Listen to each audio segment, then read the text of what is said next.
সেই সিদ্ধান্ত নেন একাডেমির ভোটাররা।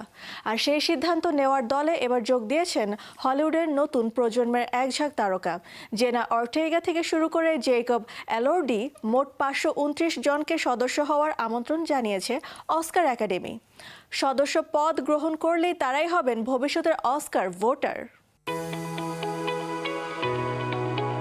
ভবিষ্যতের অস্কার বিজয়ী বাছাইয়ের দায়িত্বে আসছে নতুন 529 জন সদস্য। 2026 সালের জন্য চলচ্চিত্র নির্মাতা, অভিনেতা, প্রযোজক ও বিভিন্ন শাখার পেশাজীবীকে সদস্য হওয়ার আমন্ত্রণ জানিয়েছে Academy of Motion Pictures Art and Science. আমন্ত্রিতদের মধ্যে রয়েছে Jenna Ortega, Jacob Elordi, Teyana Taylor, Jon Bernthal এবং ডিজনির নতুন প্রধান নির্বাহী জর্জ ডি'আমারো। এবছরের তালিকায় রয়েছেন 95 জন অস্কার মনোনীত শিল্পী, যাদের মধ্যে 21 জনই আগেই অস্কার জিতেছেন। এছাড়া আছেন 3 জন সায়েন্টিফিক অ্যান্ড টেকনিক্যাল অ্যাওয়ার্ড বিজয়ী। সদস্যপদ গ্রহণ করলে তারা অস্কারের বিভিন্ন বিভাগে মনোনয়ন ও বিজয়ী নির্বাচনে ভোট দেওয়ার অধিকার পাবেন। এবারে সদস্য তালিকায় বৈচিত্র্য ধরে রাখার বিষয়ে জোর দিয়েছে একাডেমি।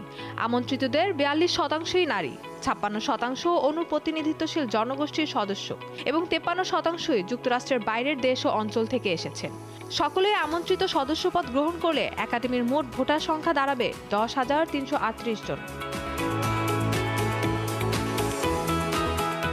অভিনয় শাখায় জেনা অর্টেগা ও জ্যাকব এলর্ডির পাশাপাশি আমন্ত্রণ পেয়েছেন Mia Goth, Julia Garner, Josh O'Connor, Simu Liu, Paddy Considine সহ আরও অনেক পরিচিত মুখ।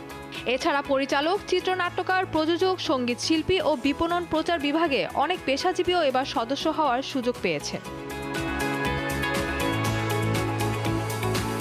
একাডেমির সদস্য হওয়া আবেদন করে নয়, বরং আমন্ত্রণের মাধ্যমে। অস্কার মনোনীতরা স্বয়ংক্রিয়ভাবে বিবেচিত হলেও অন্যদের নির্বাচিত করেন সংশ্লিষ্ট শাখার নির্বাহী কমিটি ও বোর্ড অব গভর্নর্স।